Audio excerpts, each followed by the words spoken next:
ক্ষমতা গেলে আমাদের প্রথম কাজ হবে এই মানুষদেরকে রক্ষা করা, স্থায়ী বাঁধ নির্মাণ করে এবং পানি ড্রেজিং করে যেভাবে পানিগুলো সুন্দরভাবে চলাচল করতে হবে সেটা পরে আমাদের প্রথম কাজ।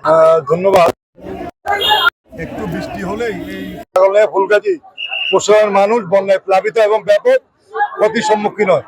প্রতি বছর এখানে এই পানি উন্নয়ন বোর্ডের মাধ্যমে অনেক বাজেট এখানে আসে, কিন্তু আমি মনে করি যে এই কাজগুলো আমাদের পরিকল্পনা মাফিক করতে হবে। এখানে এমন ভাবে আমাদের বাঁধগুলা নির্মাণ করতে হবে যাতে পানির যে প্রেশারটা আছে সেটা আমরা ধরে রাখতে পারি। এখানে আমি দেখেছি যে বড় বড় নদীগুলা সেখানে বাঁধ নির্মাণ করার পর তারা সেখানে অনেক জায়গায় তারা পাথরের ব্লক করে, অনেক জায়গায় নদীর চতুর্পাশে যেখানে বিপজ্জনক যে বাঁধগুলা যে ওখানে বল্লা ফাইলিং করে এবং বালু দিয়ে বস্তা দিয়ে একটা সুন্দর করে তৈরি করে ব্যারিকেড দিয়ে যাতে পানি আসতে সহজে ভেঙে না যায়।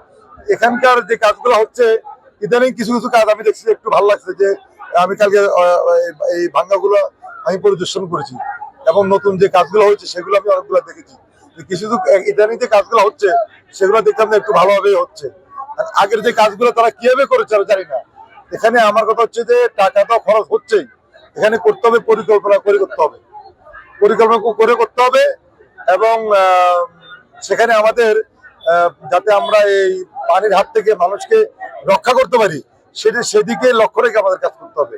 আমরা যদি আগামীতে ইনশাল্লাহ বিএনপি সরকার ক্ষমতা আসে আমরা আমাদের দলের নেতৃবৃন্দের মাধ্যমে আমাদের সর্বপ্রথম দাবি হবে এই বাঁধগুলো অত্যন্ত সুন্দরভাবে করা যাতে বন্যার হাত থেকে মানুষকে রক্ষা করা যায়। আবার আমি কালকে দেখেছি যে কয়েকটি ব্রিজ আছে অনেক নিচু, একটু যখন পানি বেড়ে যায় তখন এই পানিগুলো ব্রিজের মধ্যে ধাক্কা খায় সেখানে পানিগুলো উল্টা দিকে ডানে পাবে তো পানিগুলো ঢুকে। এখানে কিছু তো ব্রিজ আছে এগুলো আমাদেরকে সংস্কার করবে। এখন তো বন্যা এখনো মানুষ বন্যায় পানি বন্দী আছে, কিছু জায়গায় পানি কিন্তু আমরা ঘর বাড়ির বিষয় এখন আমরা এদিকে আমরা এখন যাইনি। আমরা যাতে মানুষকে আমরা কিছু শুকনা খাবার দিতে পারি, রান্না করে খাবার দিতে পারি এবং বেশ কিছু কেন্দ্রে আমরা নগদ অর্থ দিয়েছি। আমরা এখন আপাতত মানুষকে বাঁচিয়ে রাখার জন্য কাজ করছি।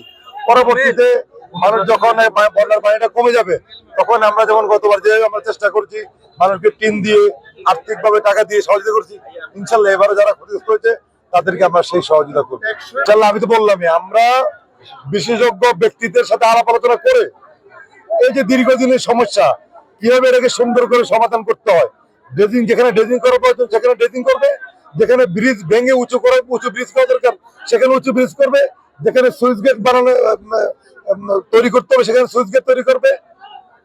মোটামুটি এই পানির হাত থেকে মানুষকে রক্ষা করতে হলে এখানে আমাদের বিশেষজ্ঞ ব্যক্তিদের সাথে আলাপ আলোচনার মাধ্যমে এবং একটি আলোচনার মাধ্যমে এখানে আমাদের সমস্ত কাজগুলো একসঙ্গে করতে হবে।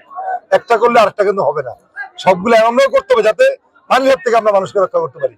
ইনশাল্লাহ আগামীতে বিএনপি ক্ষমতা গেলে আমাদের প্রথম কাজ হবে এই মানুষদেরকে রক্ষা করা, স্থায়ী বাঁধ নির্মাণ করে এবং পানি ড্রেজিং করে যেভাবে পানিগুলো সুন্দরভাবে চলাচল করতে হবে সেটা পরে আমাদের প্রথম কাজ হবে। এরপর আমরা অন্য কাজ করবো, কারণ এটা আমাদের প্রথম